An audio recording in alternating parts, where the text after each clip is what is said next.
Ticket लेने के बाद हम फाइनली हाजिया सोफिया म्यूज़ियम पहुँचे और ऑनेस्टली अंदर आते हुए ऐसा लग रहा था जैसे हम किसी हिस्ट्री की बुक के अंदर आ गए हों। यहाँ हमें ट्रांसलेटर्स भी प्रोवाइड किए गए थे जिससे इस जगह की हिस्ट्री और भी अच्छे से समझ आ रही थी। हाजिया सोफिया की हिस्ट्री सिर्फ एक मोन्यूमेंट की नहीं बल्कि वॉर्स, पावर और एम्पायर की कहानी है।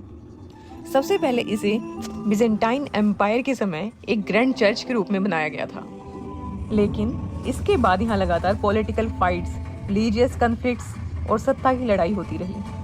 चर्च के समय अलग अलग Christian groups, specially Orthodox Christianity को लेकर काफ़ी टेंशन्स और क्लैशेस होते थे। फिर 532 AD के फेमस निका रियोट में गुस्साई भीड़ ने पूरे शहर में तबाही मचा दी और हाजिया सोफिया को भी आग लगा दी गई। उसके बाद एम्परर जस्टिनियन ने इसे फिर से बनवाया, लेकिन कुछ समय के बाद एक बड़े भूकंप ने इसके मेन डोम को डैमेज कर दिया। फिर रॉयल फैमिली क्वीन के सपोर्ट से इसे रिस्टोर किया गया और पहले से भी बड़ा और मजबूत डोम बनाया गया। लेकिन वॉर्स यहीं ख़त्म नहीं हुई। 1204 में फोर्थ क्रूसेड के दौरान क्रूसेडर्स ने कॉन्स्टेंटिनोपल पर हमला कर दिया। उस समय हाजिया सोफिया को भी लूटा गया, डैमेज किया गया और कई प्रीसियस चीज़ें छीन ली गई। फिर हिस्ट्री का सबसे बड़ा टर्निंग पॉइंट आया, 1453 का युद्ध। ओटोमन एम्पायर और बिजेंटाइन एम्पायर के बीच भयंकर लड़ाई, जिसके बाद अहमद II ने कॉन्स्टेंटिनोपल जीत लिया। उस जीत के बाद हाजिया सोफिया को चर्च से मॉस्क में कन्वर्ट कर दिया गया।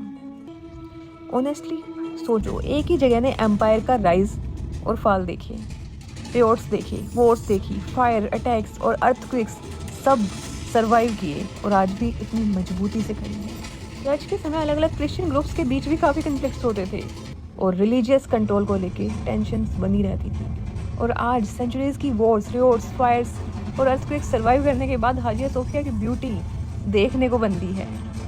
जैसे ही अंदर आते हैं सबसे पहले इसका जायंट डोम आपकी नज़रें रोक देता है।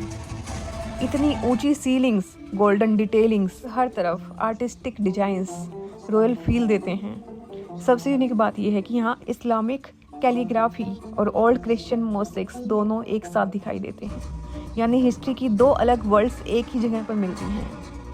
सनलाइट जब विंडोज़ से अंदर आती है ना, पूरा इंटीरियर लिटरली ग्लो करने लगता है और बालकनी व्यू से नीचे पूरा मॉस्क इतना ग्रैंड दिखाई देता है कि सेकंड्स के लिए आप उसे देखते ही रह जाते हो।